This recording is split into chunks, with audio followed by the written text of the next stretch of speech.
Senturi dan juga nanti anggota pansusnya juga.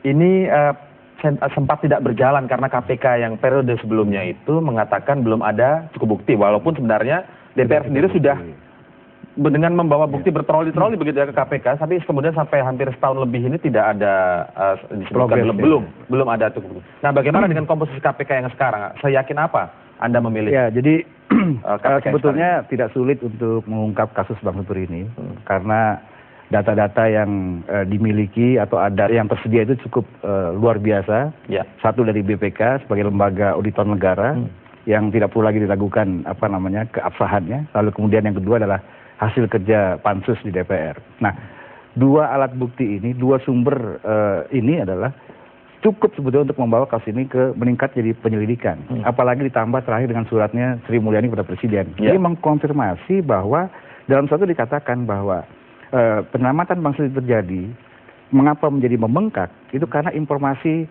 atau data dari BI tidak akurat. Itu surat Sri Mulyani kepada SBY. Iya. Nah, kemudian mengapa membengkak juga, BI menurut perhitungan BI, dibutuhkan dana tidak lebih dari 5,5 triliun kalau bank ini diselamatkan.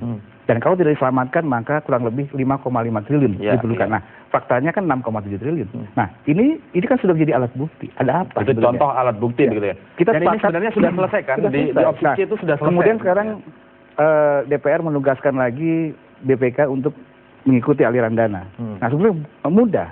Untuk mengusung aliran dana yang keluar dari Bank Senturi itu dapat dimulai dengan meneliti seluruh fasilitas back to back yang didukung pada bank lain di luar negeri. Ini saya lihat modusnya. Pada saat pencairan bank ini dilakukan back to back dengan mengirim ke luar negeri lalu ditarik lagi. Nah, kemudian dicairkan dalam bentuk cash.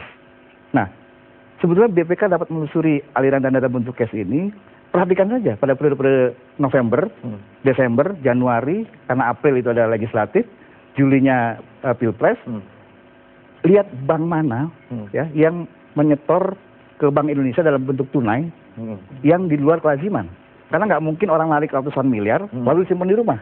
Pasti masuk lagi ke sistem perbankan kan. Oke, nah, ini yang dimaksud audit forensik oleh BPK itu ya. Jadi mudah sebetulnya kalau KPK punya niat, BPK punya pantauannya niat, bagaimana dari tim WAS sendiri? Audit forensik sejauh ini bagaimana? Jujur saya agak pesimis ya kalau melihat dari gaya tubuhnya BPK ini. Ketika ketemu kami beberapa bulan lalu pada saat proses 30%, BPK kelihatannya berapi-api. 30% ketemu penyaliran. Nah, makanya kemudian sampailah kepada Budi Mulya.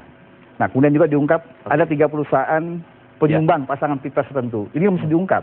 Lalu ada aliran dana ke pribadi-pribadi. Ini mereka BPK punya. Oke, nampaknya memang komposisi KPK yang sekarang ini didorong untuk mengungkap kasus besar. Salah satu fokusnya adalah... Nah, bukan. Kembali ke BPK tadi. Baik. Tiba-tiba ke 70% itu, BPK kemudian berubah bahasa tubuhnya. Sudah mulai menghindar-hindar dan saya jadi pesimis gitu. Tapi mudah-mudahan lah BPK nggak masuk angin.